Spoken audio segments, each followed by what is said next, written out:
அரசினும் அந்தனர் மாட்டினும். திருமங்கையாழ்வார் சொல்றார், அந்தனர் மாட்டிலும். அந்தனர் மாடுங்கிறது திருமங்கையாழ்வாரும் குறிப்பிடுறார். அவர் திருமங்கையாழ்வார் சொல்லும் பொழுது, அந்தனர் மாட்டி அந்தி வைத்த மந்திரத்தை மறவாதென்றும் வாழுதியேல் மாடலாம் மடநெஞ்சமே. அந்தனர் மாட்டி அந்தி வைத்த மந்திரத்தை மந்திரத்தால் மறவாதென்றும் வாழுதியேல் மாடலாம் மடநெஞ்சமே. அந்தனர் மாடுங்கிறத திருமங்கையாழ்வாரும் குறிப்பிடுறார். அதனால மாடுன்னா வேதம்னு அர்த்தம்.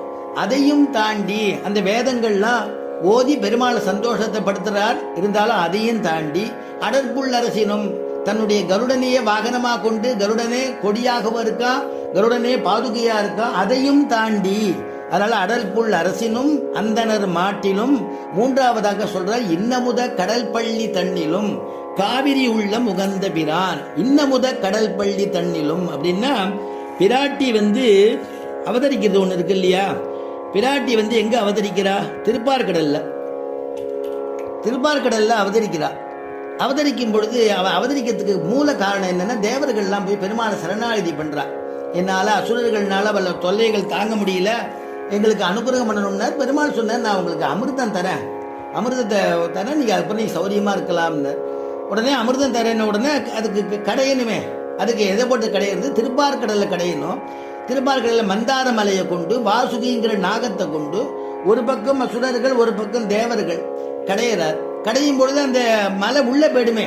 கடைய கடலுக்கு பயங்கர ஆழமா இருக்கும் இல்லையோ, அது உள்ள போகாதபடிக்கு தன்னுடைய முதுக கொடுக்கிறாராம் எம்பெருமான்.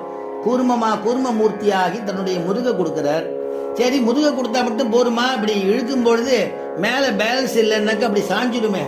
அதனால பெருமாள் ஒரு விஸ்வரூபம் எடுத்துட்டு தன்னுடைய கையினால அந்த மந்தார மலையை அழுத்திக்கிறாராம். எத்தனை உருவம், எத்தனை அவதாரம் எடுக்கிறார். ஒவ்வொருத்தருடைய அம்சபூதரா உள்ள புகுந்து இந்த கைங்கரியத்தை பண்றாராம். தேவர்களுக்காக வேண்டிதான் பண்றார். ஆனா அப்படி அழுத்திக்கிறாராம். கைய மேல மலையை அழுத்திண்டு அத்தனை சொரூபமா இருக்காருன்னு. அப்புறம் அந்த மாதிரி பண்ண உடனே இழுக்க முடியும் வாசுகிங்கிற நாகத்தை. அதான் இங்க ஆழ்வார் அனுபவிக்கிறார்.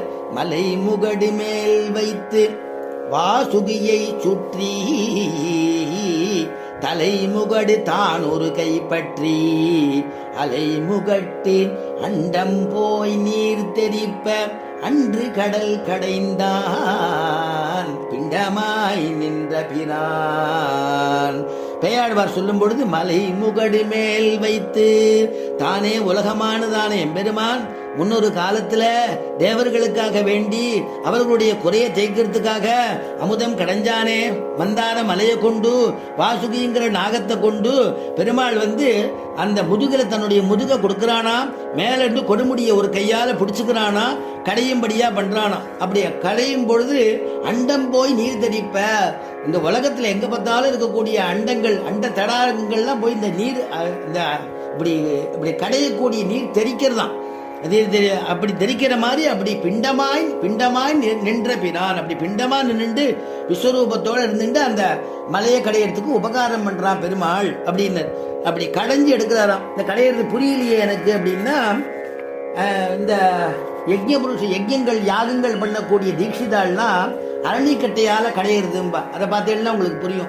அரணிக்கட்டையை வச்சுட்டு இருப்பா. இங்க கீழே அவ ஒருத்தர் ஒரு சுவாமி வேதத்தை சொல்லிண்டே தான், அதுக்கு வேதமெல்லாம் எனக்கு வேதத்தை சொல்லிண்டே கடையும் பொழுது இந்த உருமட்ட நாடு அதெல்லாம் கீழே வச்சிருப்பா ரெடியா, அந்த ஹீட்டு வந்த உடனே பிடிக்கிறதுக்காக. அப்ப மேல ஒரு சுவாமி கையை வச்சு அழுத்தின்னு இருப்பார், அது கீழே பெறலாம இருக்கிறதுக்காக. மேலேருந்து ஒருத்தர் பிடிச்சிட்டு இருப்பா, கீழே அப்படி இருப்பா, நடுவில் ஒருத்தர் கீழே கட்டையை ஒருத்தர் பிடிச்சிட்டு இருப்பா. பெருமாளை வேணிண்டு அப்படி பண்ணும் பொழுது குப்புன்னு முதல்ல புகை வரும், அப்புறம் அக்னி வந்துடுறது இல்லையா. அந்த மாதிரி அப்படி கடைஞ்சி எடுத்து கடையும் பொழுது நிறைய வஸ்துக்கள் வந்துதான் திருப்பார்கடல்ல இருந்து. என்ன வஸ்துக்கள் வந்ததுன்னா, ஐராவதம் முதல்ல கல்பக விருட்சம்ங்கிறதான ஒரு மரம் வந்தது. அப்புறம் ஐராவதம் சதுர்தந்த யானை வந்தது. அதுக்கப்புறமா சிந்தாமணிங்கிறதான ஒரு மணி வந்தது. கௌஸ்துபம்ங்கிறதான ரத்னம் வந்தது. உச்சிசிரவசுங்கிற ஒரு குதிரை வந்தது. கௌஸ்துபம், இப்படி நிறைய வஸ்துக்கள் வருது. வந்த உடனே அதுக்கு முதல்ல ஆலகால விஷம் வந்தது. உடனே எம்பெருமான் நியமிச்சான் முக்கண்ணனை, சிவபெருமான நீ இது அருந்தும்படியாக நியமிச்சான். பெருமாள் உத்தரவு. அவர் பெருமாள் நாமத்தை சொல்லி சாட்டார், அவருக்கு ஒன்றும் ஆகலையாம். அதனால அப்படி ஒரு முதல்ல இப்படி எல்லாம் நிறைய வந்தது. கடைசியில அமிர்தமும் வந்தது. அமிர்தத்துல ஒரு தேவி வந்தா அமிர்தவல்லி அப்படிங்கிறதான திருநாமத்தை கூட சதுர்புஜையாக 1000 தளம் கொண்டதான